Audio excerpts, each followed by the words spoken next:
Imaginez une mer, un océan.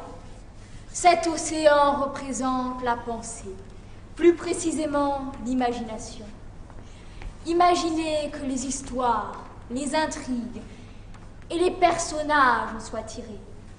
Comme d'un ventre fécond, ils en sortiraient pour s'épanouir au grand jour, au travers des actes et des scènes. Je me sens née pour jouer Antigone, élever ma voix face au pouvoir, faire entendre ma voix à travers la désobéissance. Moi, le devoir moral de désobéissance. Moi, je serai Iphigénie, fille d'Agamemnon. Moi aussi, je serai destinée à être sacrifiée pour fléchir les dieux. Pour ma part, j'incarnerai Phèdre, consumée de passion pour Hippolyte. Je me vois déjà partagée entre la conscience de mes actes et l'incapacité d'en assumer les conséquences. Oh, mourir sur scène au milieu des projecteurs. Je ne m'imagine que dans Othello, général mort au service de Venise, étouffé par la jalousie. Othello, tu y vas un peu fort, non? Il est grand, fort, musculeux et noir de peau. T'es blanche comme un lavabo. Prends plutôt Hamlet. Être ou ne pas être, Hamlet? Là est la question. Et toi alors? Moi, je prendrais Hector ou Ulysse ou Anecdote. Oui, mais lequel? Tous les trois. Tous les trois à trois? De quoi à trois? Tous les trois étaient à trois. Et tu veux les jouer à trois toute seule? Qu'est-ce que tu racontes? Je les ai dans la peau. Dans la peau, oui. Mais c'est très étroit. Il faut que tu fasses un choix. À trois. 1, 2... Quant à moi, je ne peux être que Don Diego dans le Cid. Je me vois déjà dans ma tirade. Ô rage, ô désespoir, ô vieillesse ennemie. N'ai-je donc tant vécu que pour cette infamie? Et me suis-je blanchi dans les travaux guerriers que pour voir en un jour blanchir tant de lauriers?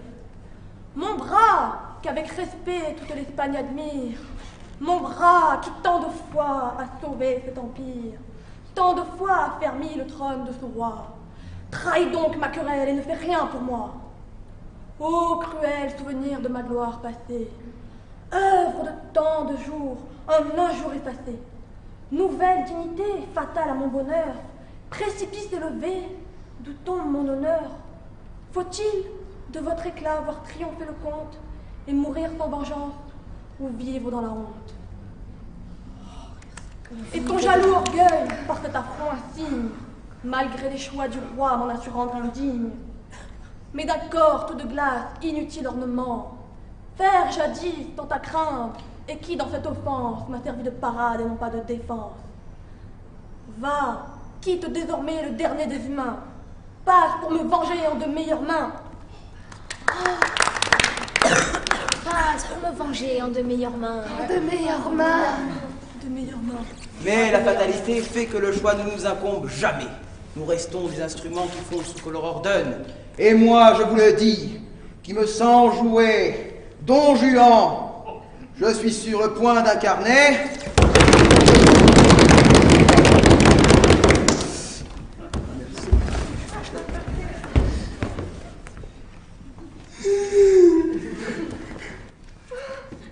le barbouillet. Bon, alors toi. Angélique. Allez. Valère! Ok. Toi. Moi, Gorgébus. Non, c'est moi, Gorgébus. Ah non! Bon bah, c'est toi qui as. D'accord, et toi? Gâteau. Oh bah non, c'est moi qui ai le gâteau. Bah je joue quoi alors? Bah, il y a le médecin. Oh non, pas le docteur. Ah, bah, il y a le barouillet si tu préfères. Ah non, Hein. c'est bon, je prends le docteur. On va musique alors, hein?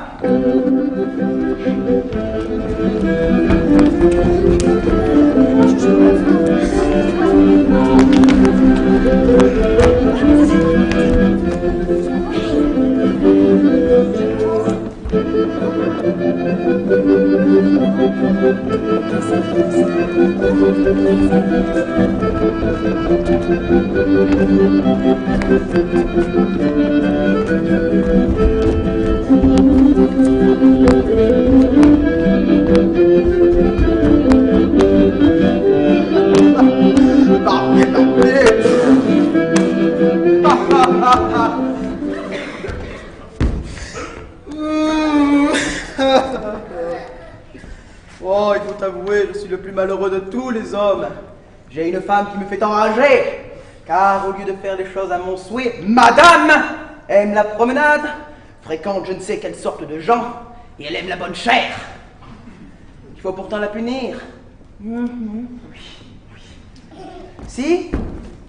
Si je la tuais. Bonne.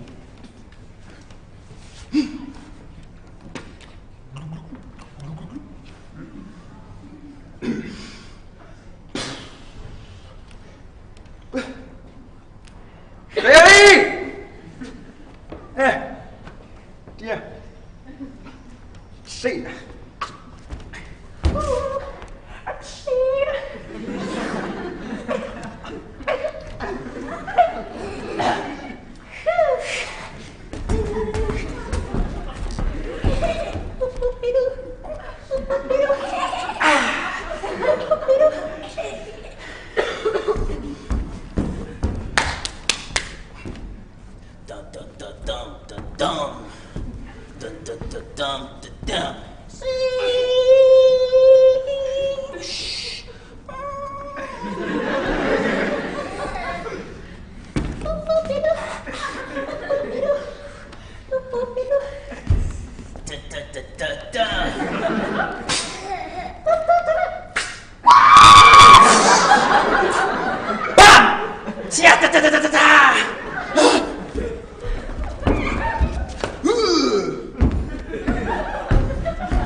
Non, l'invention ne serait pas bonne, je serais pendu.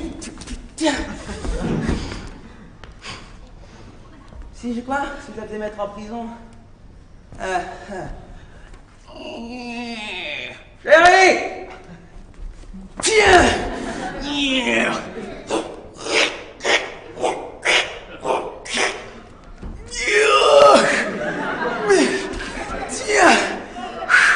Tiens!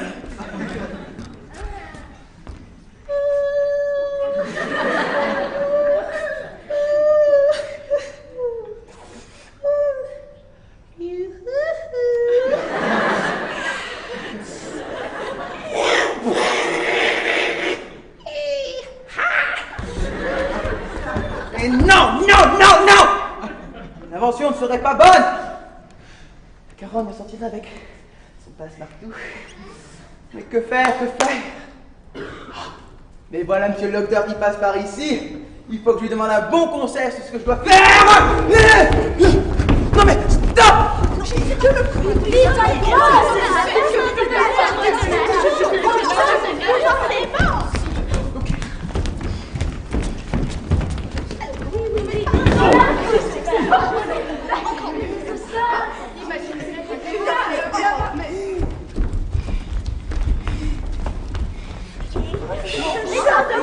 Je m'en allais vous chercher.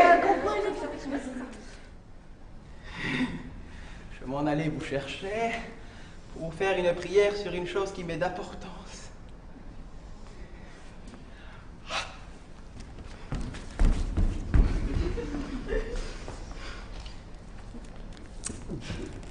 Il faut que tu sois bien mal appris.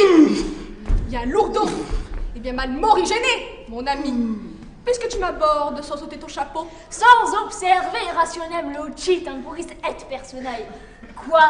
Débuter ainsi un discours mal originaire sans exclamer Salue vel salutis, doctor, doctorum, eruditissime. Et pour qui me prends-tu, mon ami? Ma foi, excusez-moi, c'est que j'avais l'esprit en écharpe et je ne songeais guère à ce que je faisais. Mais je sais que vous êtes bien un galant homme. Ah, sais-tu bien d'où vient le mot de galant? Oh, qu'ils viennent de Villejuif ou de Bervilliers, je ne m'en soucie. Hein. Sache, mon ami, que le mot de galant homme vient d'élégant. Prenons le G et le A de la dernière syllabe, cela fait ga. Et prenons le L, ajoutant le A et les deux dernières lettres, cela fait galant. Et puis, ajoutant homme, cela fait galant homme. Mais encore, pour qui me prends-tu? Ah, ma foi.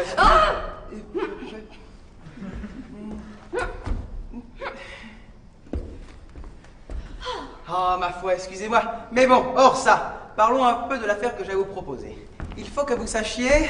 Sache auparavant que je ne suis pas seulement un docteur, mais 1, 2, 3, 4, 5, 6, 7, 8, 9 et 10 fois docteur. Premièrement, parce que l'unité est le nombre, la base et le fondement du premier de tous les nombres. Aussi, moi, je suis le premier de tous les docteurs, le docte des doctes. D'accord, bon, il faut quand même que vous sachiez que ce que je... Deuxièmement, parce qu'il y a deux facultés nécessaires pour la parfaite connaissance de toute chose, le sens et l'entendement. Et comme je suis tout sens et tout entendement, je suis 2 fois docteur. Troisièmement, parce que le nombre de 3 est celui de la perfection selon Aristote. Et comme je suis parfait et que toutes mes productions le sont, alors je suis 3 fois docteur. D'accord, 1, 2, 3, j'ai compris, mais il faut que... Quatrièmement, parce que la philosophie a 4 parties. La logique, la morale, la physique et la métaphysique. Et comme je les possède toutes 4 et que je suis parfaitement versée en Estelle, je suis donc 4 fois docteur. Cinquièmement, parce qu'il y a 5 universels, le genre, l'entendement, le propre, l'accident et la différence, sans lesquels il est impossible de rien faire de bien. Et comme je les connais parfaitement, je suis 5 fois docteur. D'accord, bon, je vous... Sixièmement, parce que le nombre de 6 est le nombre du travail. Et comme je travaille incessamment pour ma gloire, je suis 6 fois docteur. Il faut que j'ai bonne patience. Septièmement, parce que le nombre de 7 est celui de la félicité. Et comme je possède une parfaite connaissance de tout ce qui peut rendre heureux, et que je suis moi-même par mes talents, je me sens obligée de dire de moi-même Ô terre, quatorte beatum. Huitièmement, parce que le nombre de 8 est celui de la justice à cause de l'égalité qui se rencontre en lui, et que la justice et la prudence avec laquelle je mesure et pèse toutes mes actions me rendent 8 fois docteur. Neuvièmement, parce qu'il y a 9 muses et que je suis chérie d'elle. Dixièmement, parce qu'on ne peut passer le nombre de 10 sans faire une répétition des autres nombres et qu'il est le nombre universel. Aussi, quand on m'a trouvé, on a trouvé le docteur universel. Je contiens en moi tous les autres docteurs. Ainsi, tu vois, par des raisons plausibles, vraies, démonstratives et convaincantes, que je suis 1, 2, 3, 4, 5, 4, 5, 6, 7, 9 et 10 fois docteur. C'était merveilleux d'ailleurs, Que diable est ceci? Moi qui pensais trouver là un bon savant qui pourrait donner plein de bons conseils. Eh ben, je trouve là vraiment l'air de cheminée qui s'avise à jouer avec moi l'amour. 1, 2, 3, 4.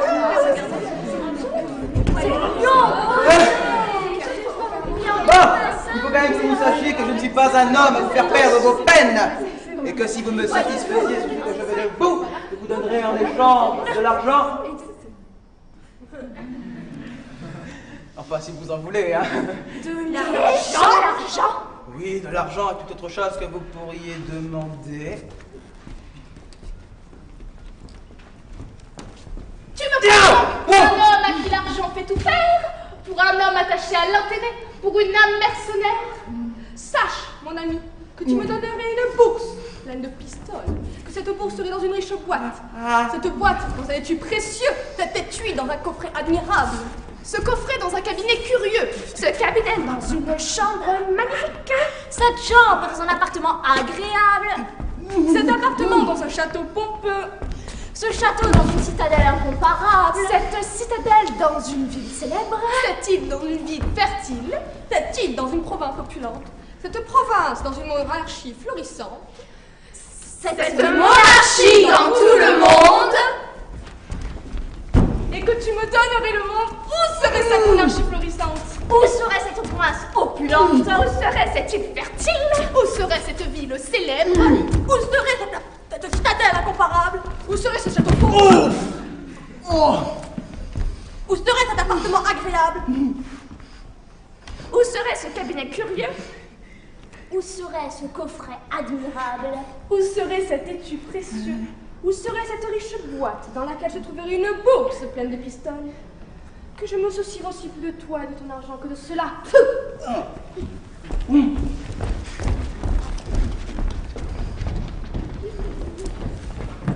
Barbouillé, hein, aucune psychologie, rien du tout, bravo, hein. Ah, Cyrano, ça j'aurais bien aimé. Si j'avais un tel nez, il faudrait sur le point que je me l'amputasse. À la fin de l'envoi, je te touche. Mais bon, c'est le Barbouillé, pas de bol. Bon, ben je vais retourner voir ce docteur. Oh, je me suis trompé, comme il est vêtu comme un médecin, je pensais qu'il fallait lui parler d'argent. Mais bon, comme il n'en veut point, je vais courir après lui, hein. Monsieur le docteur.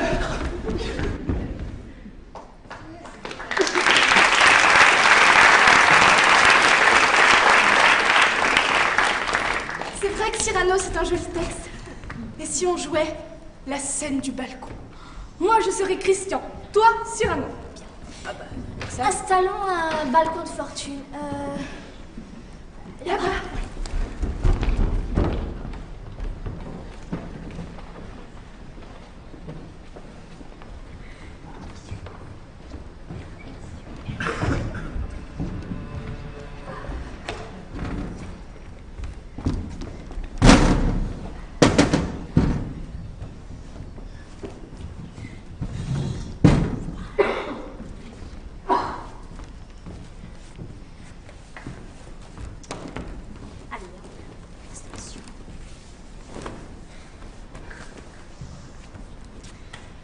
Roxane!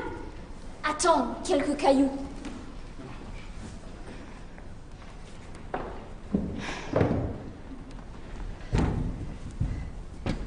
Qui est là? C'est moi. Qui, moi? Christian? C'est vous? Oui, je voudrais vous parler. Non, vous parlez trop mal. Allez-vous-en. De grâce! M'accuser. Vous ne m'aimez plus? M'accuser, juste Dieu. M'accuser, juste Dieu? De n'aimer plus. De n'aimer plus? Quand j'aime plus. Quand j'aime plus? Tiens, mais c'est mieux.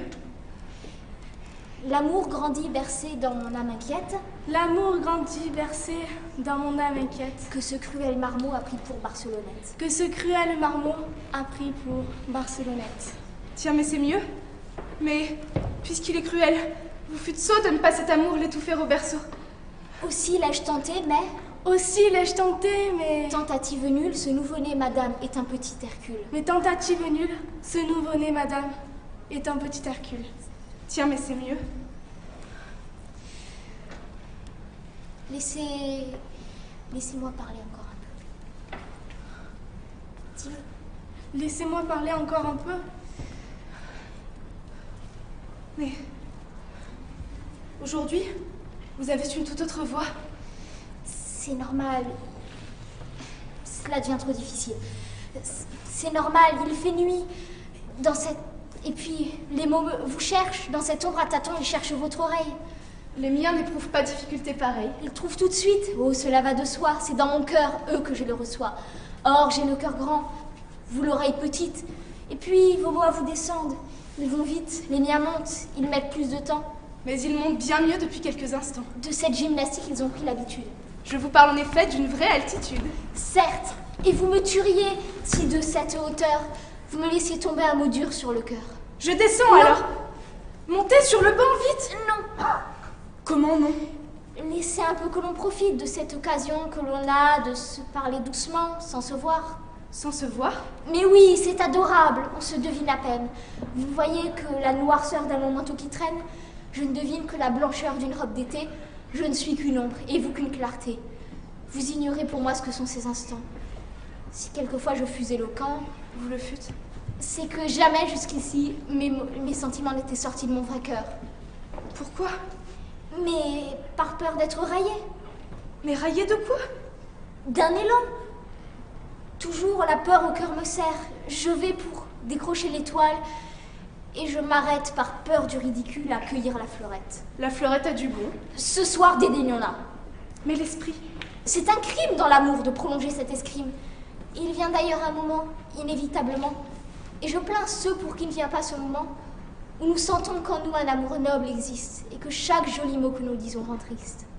Eh bien, si ce moment est venu pour nous deux, quel mot me direz-vous? Tous ceux qui me viendront. Je vais vous les jeter en touffe, sans les mettre en bouquet. Je vous aime, j'étouffe, je n'en peux plus. C'est le barbouillé.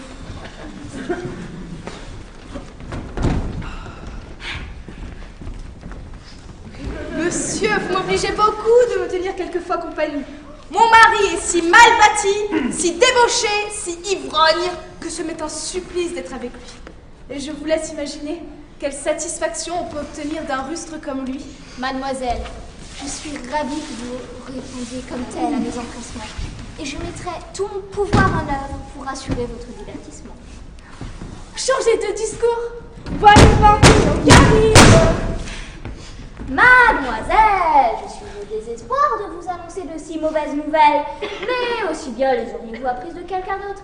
Et puisque votre frère est fort malade... Mais je suis votre servante et vous rends grâce de la peine que vous avez prise. Ouch! Ouch! Oh. Madame la Carogne, je vous trouve là en compagnie d'un homme. Après toutes les défenses que je vous ai faites, vous osez m'envoyer de Gémini en Capricorne. Ce monsieur vient de m'apprendre que mon frère est fort malade. Où est le sujet de querelle? Ah, le voilà venu. Je m'étonnais bien si nous aurions longtemps du repos. Vous vous gâteriez par ma foi, mesdames les Carognes. Et toi, Cato, depuis que tu sers ma femme, tu la corromps pas bien du tout. Elle ne vaut même pas la moitié du prix de ce qu'elle valait. Vraiment, oui, vous nous la voyez bonne. Laisse-la cet ivrogne. Ne vois-tu pas qu'il est si soûl qu'il ne sait plus ce qu'il dit?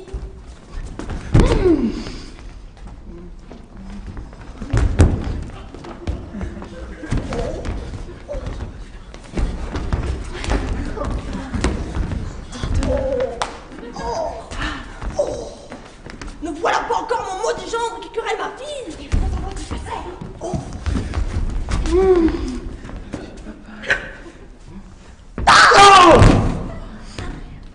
Et quoi? Toujours te quereller. Vous n'aurez donc point la paix dans votre ménage. Cette coquine-là m'appelle ivrogne. Tiens, je serais bien tenté de te bailler une cate major en présence de tes parents. Mais... Aïe! Je t'étonne au diable les cartels si vous l'aviez fait. Oh! Oh!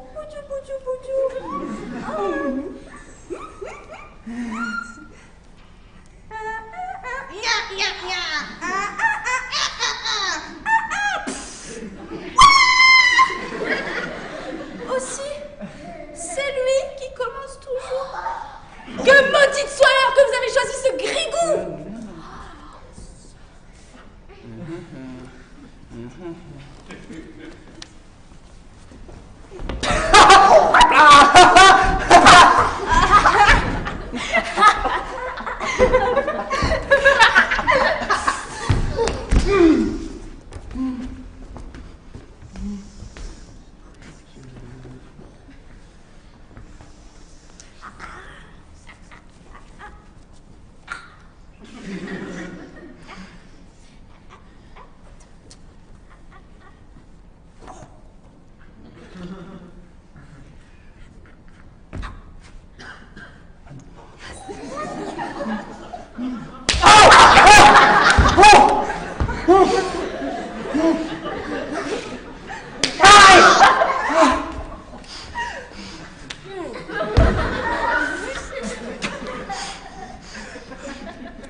Ah non, non, non, non, non, non, non, non, non, non, non, non, non, non.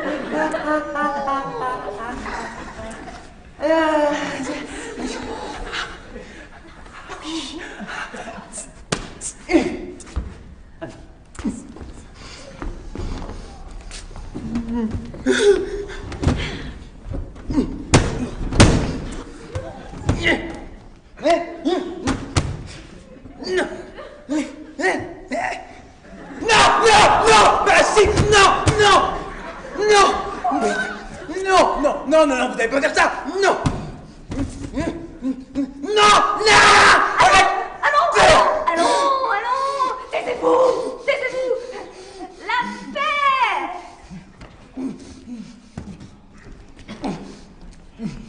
Qu'est-ce ceci? Quel désordre! Quelle gravure! Quel bruit! Quelle combustion! Qu'y a-t-il, messieurs? Qu'y a-t-il? Ça. Voyons un peu s'il n'y a pas moyen de vous mettre d'accord. Que je sois votre pacificateur, que j'apporte l'union chez vous. C'est mon gendre et ma fille qui ont eu bruit ensemble. Ah! Et qu'est-ce que c'est? Dis donc, cette querelle. Monsieur, En peu de mots. oui, mettez donc votre bonnet. Ah, savez-vous d'où vient le mot bonnet? Il vient de bonum est, bon et, voilà qui est bon, puisqu'il garantit des cathars et des fluxions. Ma foi, je ne savais pas cela. Ah, continuez. Voici ce qui est arrivé. Ah. Je ne crois pas que vous soyez homme à me tenir longtemps, puisque, je vous en prie, j'ai quelque affaire pressante qui m'attend en ville. Mais, pour remettre la paix dans votre ménage, je veux bien m'arrêter un instant. J'aurais fait en un moment. Soyez donc bref. Voilà qui est fait en continent. Il faut avouer, monsieur Gorgibus, que c'est une belle qualité que de dire les choses en peu de paroles, et que les grands parleurs, au lieu de se faire écouter, se montrent parfois si importuns qu'on ne les entend point. Virtutem prima seputa compensere lingua. Oui, la plus belle qualité d'un honnête homme, c'est de parler peu. Vous saurez donc Socrate recommandait 3 choses fort soigneusement à ses disciples. La retenue dans les actions, la sobriété dans le manger, et de dire les choses en peu de paroles. Commencez donc, monsieur Gorgibus. c'est ce que je veux faire. En peu de mots, sans façon, sans vous amuser à beaucoup de discours. Tranchez-moi d'un cocktail. Vite, monsieur Gorgibus. Évitez la prolixité. Laissez-moi donc parler.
Monsieur Gorgibus, touchez-la, vous parlez trop.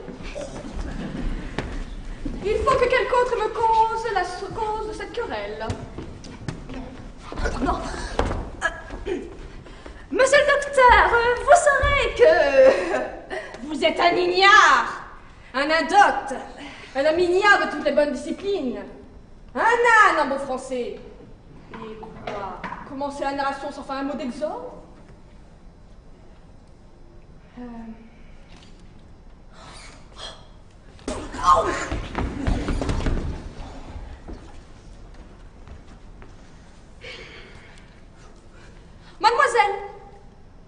Mademoiselle, veuillez me raconter la cause de ce désordre.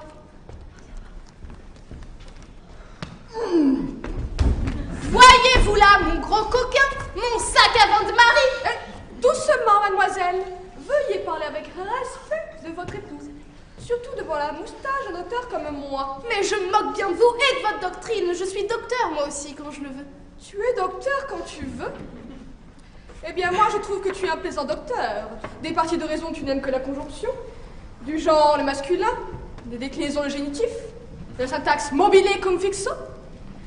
Et pour finir, de la quantité, tu n'aimes que le dactyle. Quia constat ex una longua et duabus bribus. Ah, bribus. Monsieur, contez-moi donc la cause de cette querelle. Monsieur le docteur. Ah, voilà qui est bien commencé, monsieur le docteur. Ce mot de docteur a quelque chose de plein d'emphase, quelque chose de doux à l'oreille. Monsieur le docteur. À la mienne volonté. Ah, voilà qui est bien commencé, à la mienne volonté. La volonté présuppose le souhait présuppose des moyens d'arriver à ses fins, la fin présuppose des moyens. C'est voilà qui est bien à la mienne volonté. J'enrage. Oh, ôtez-moi ce mot, j'enrage. C'est un thème bas et populaire. Eh bien, monsieur le docteur, il faut que vous sachiez... On dit quoi, c'est au Cicéron? Oh, ma foi, Cicéron, si ce brise, si ce casse, tu m'écouteras ou je m'en vais te casser ton museau doctoral. Allons.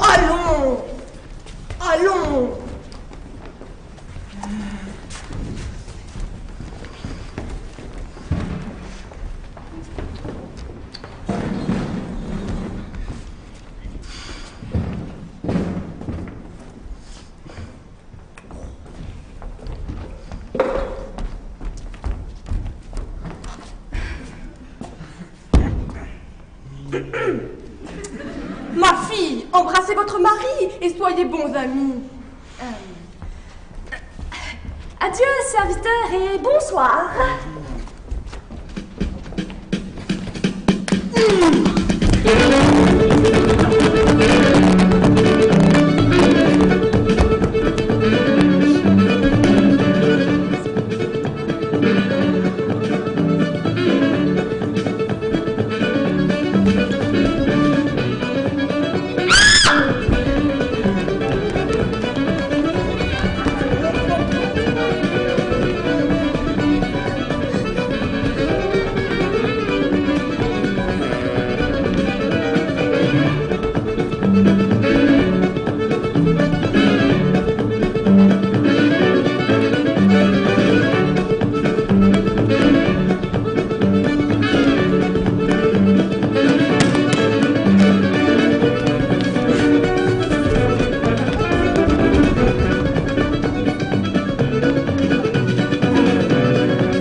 Bon appétit, hein? Bon appétit, messieurs. Ô ministres intègres, ô conseillers vertueux, voilà votre façon de servir la maison, serviteur. Donc, vous n'avez pas honte de vous réunir à l'heure sombre où l'Espagne agonisante pleure. Donc, vous n'avez pas d'autre objectif que de vous remplir les poches et de vous enfuir après. Soyez flétris devant votre pays qui tombe, fossoyeur qui venait le piller dans sa tombe. Regardez, voyez, ayez quelque pudeur.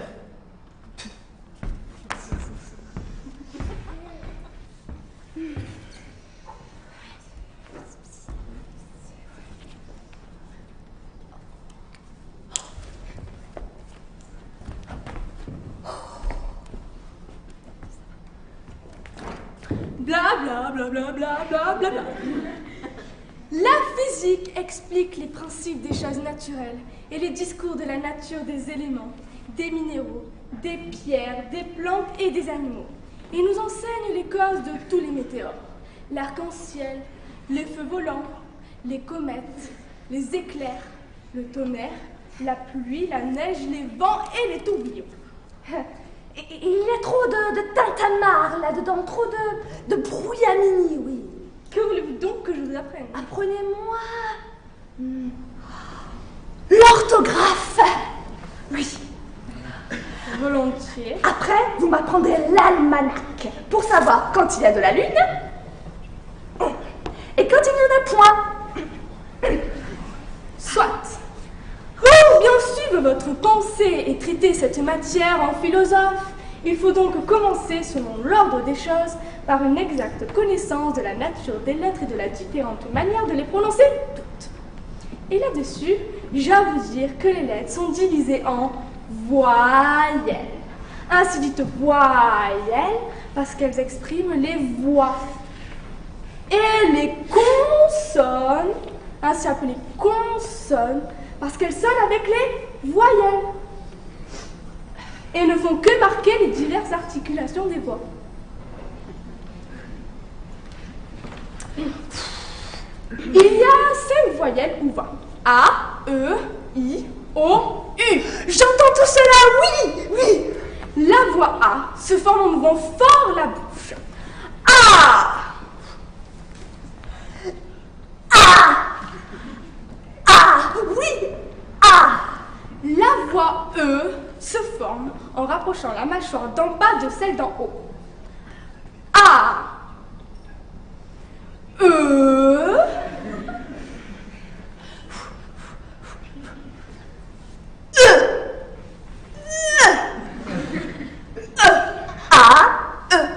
ma foi, oui.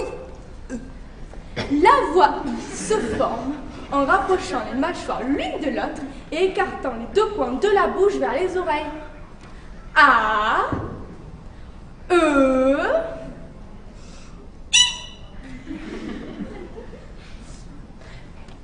A, E.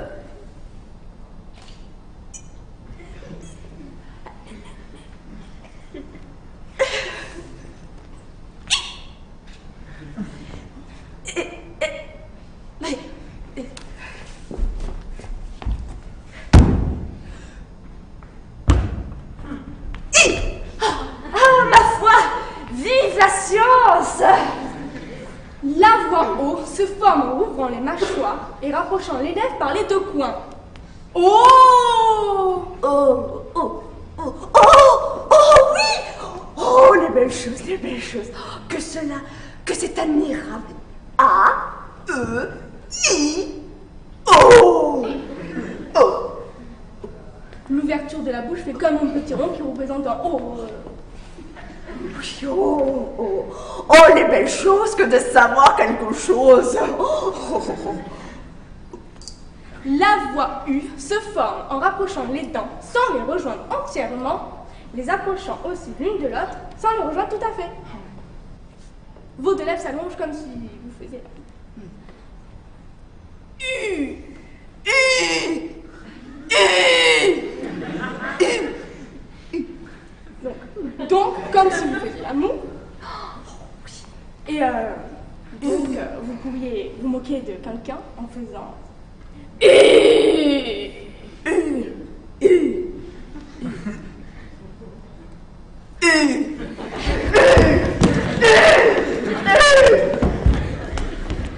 Ah, que n'ai-je étudié plus tôt pour savoir tout cela?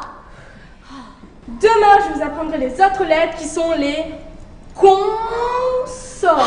Est-ce qu'il y a des choses aussi passionnantes que celle-ci? Sans doute. La consonne D, par exemple, se prononce en donnant du bout de la langue jusqu'au haut du palais. Da, da, Da, da, da. Oh, les belles choses, les belles choses. Allez, allez. et F en portant le bout de la langue. Non, et F en portant le bout de la langue jusqu'au bas du palais. Non, jusqu'à la lettre du dessous. Fa, fa, Ah, mon père et ma mère, que je vous veux de mal. Et l'air en portant le bout de la langue jusqu'au haut du palais, de sorte qu'étant frôlé par l'air qui sort avec force, elle y cède et revient toujours au même endroit.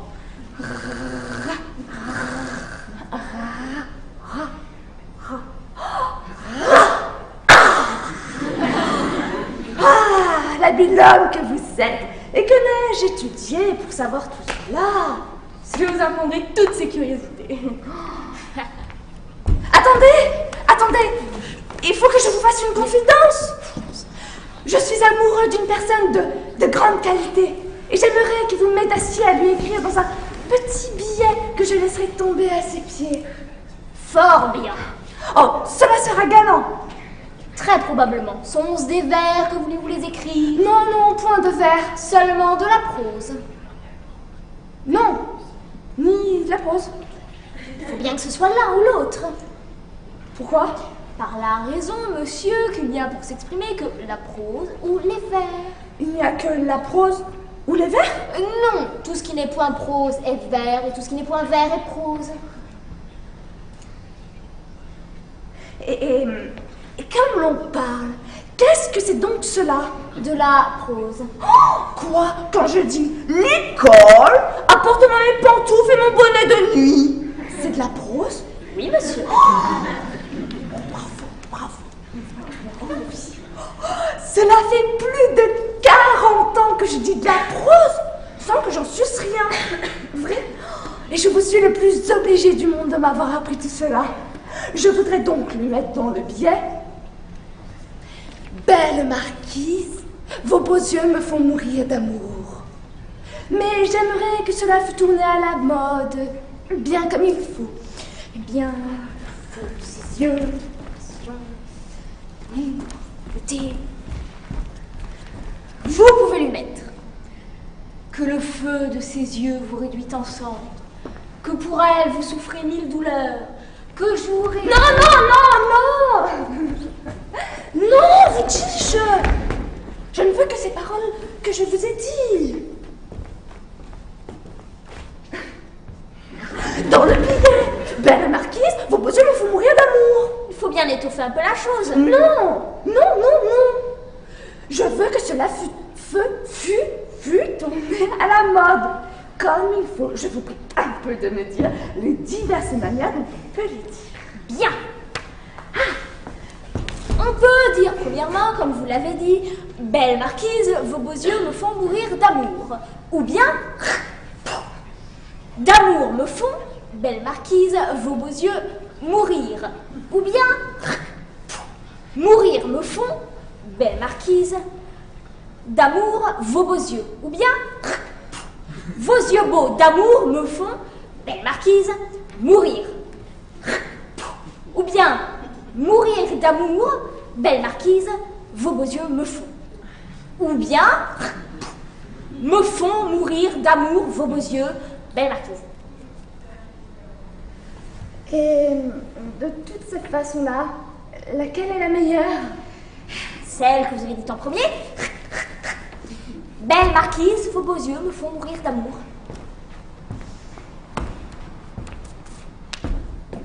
Cependant, je n'ai point étudié. Je suis le faire du premier coup. Je vous remercie donc et vous prie de revenir demain de bonne heure. Marquise Belle! Oh, que cela est admirable!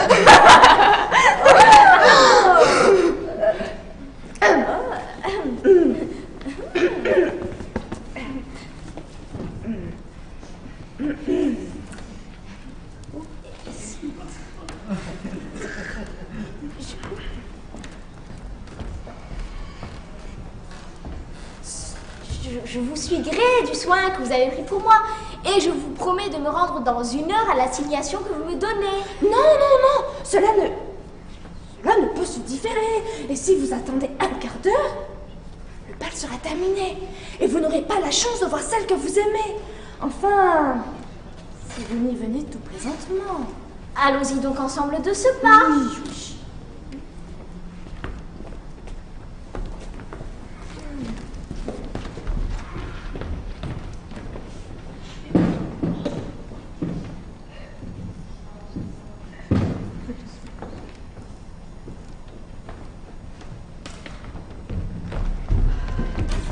Cependant que mon mari n'y est pas, je vais à un bal que donne l'une de mes voisines. Ce maroufle-là ne se rendra compte de rien. Il est sorti au cabaret.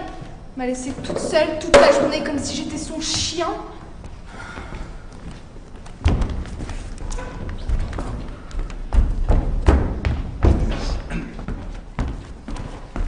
Je savais bien que j'aurais raison de ce diable docteur. Tiens, tiens encore. J'ai bien renvoyé toute la sens par terre. Tiens. Bon, cependant, il faut que je rentre chez moi voir si ma bonne ménagère m'a fait à souper. Chérie, je suis rentré.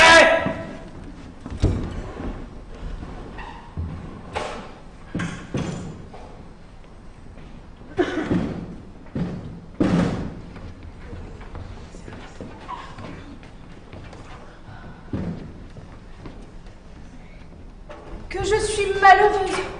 Je suis arrivée trop tard, l'assemblée était finie. Je suis arrivée justement quand tout le monde sortait. Peu importe.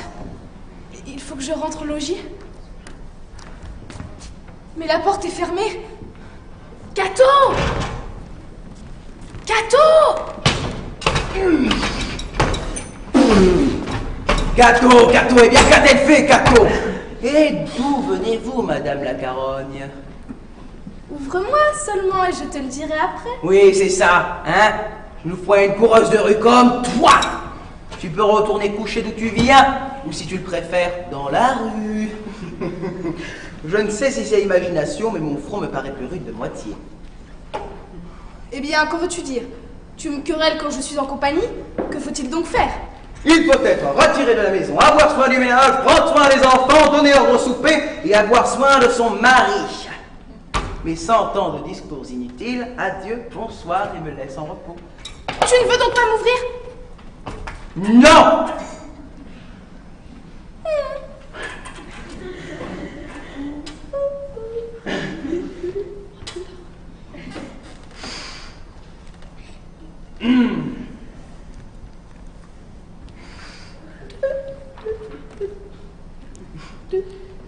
Eh, mon pauvre petit mari, ouvre-moi, mon cher petit cœur.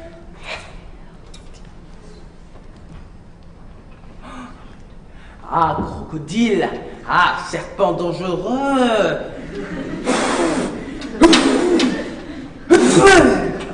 Tu me caresses pour mieux me trahir, hein? Ouvre donc. Adieu, va des rétros, Satanas! Quoi? Tu m'ouvriras point? Non! Tu m'as offensé! Je suis vindicatif, c'est-à-dire bien fort. Je suis inexorable.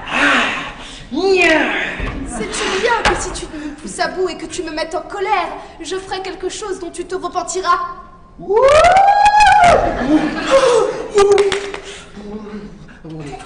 Que feras-tu, bonne chienne?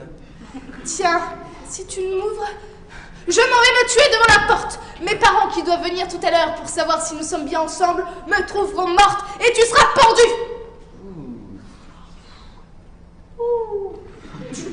Va, tu n'es pas si sotte de faire ce coup-là, hein? Qui perdra le plus de nous deux? Tu ne me crois pas. Tiens, voilà mon couteau, tout prêt. Si tu ne m'ouvres, je m'en vais à cette heure m'en donner dans le cœur. Mon Dieu. Attention, voilà qui est bien pointu. Ça pique. Tu ne m'ouvres donc pas. Bon, je t'ai déjà dit 20 fois que je ne t'ouvrirai pas. Alors, adieu, bonsoir, va-t'en. Crève au diable, je ne m'en soucie pas. Adieu, donc. Ah! Je suis morte.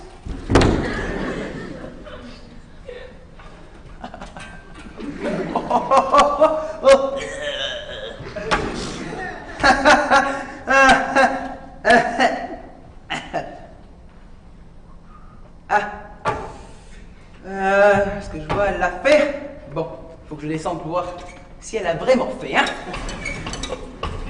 Il faut que je t'attrape. Si j'arrive à rentrer subtilement dans la maison cependant que tu me chercheras, chacun aura bien son tour.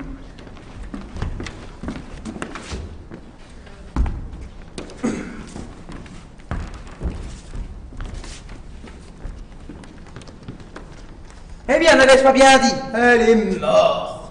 Et si elle court comme le cheval de Pacolet, ma foi, elle m'avait fait peur tout de même, hein. Mais si je l'eusse trouvé après m'avoir fait cette frayeur-là, je lui aurais apostrophé 5 ou 6 clistères coup de pied dans le cul. Tiens, tu prends ça. Tiens.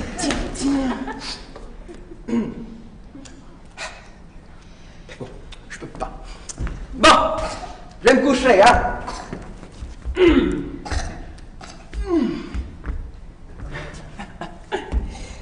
Je crois que le vent a fermé la porte. Gâteau.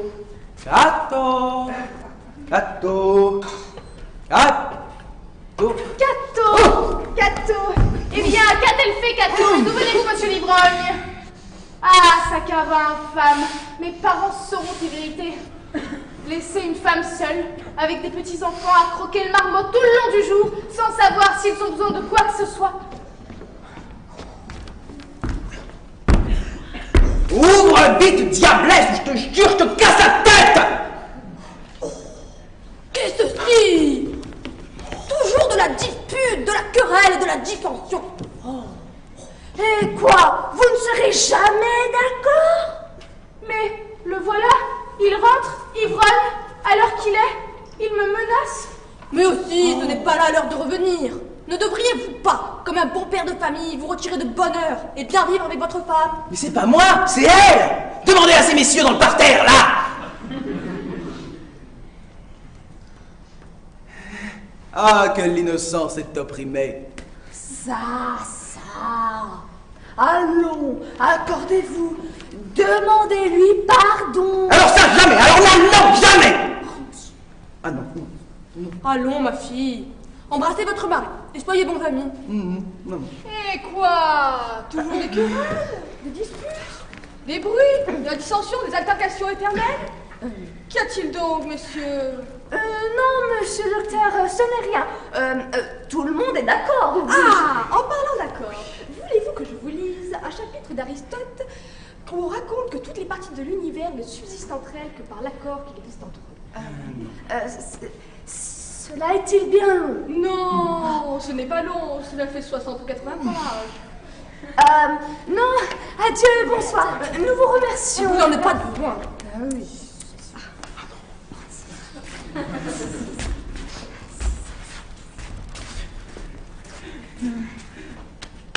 Vous ne voulez pas? Non. Allons-nous-en, souper ensemble nous autres. Allez. Attendez-moi! Mais attendez! Il arrive avec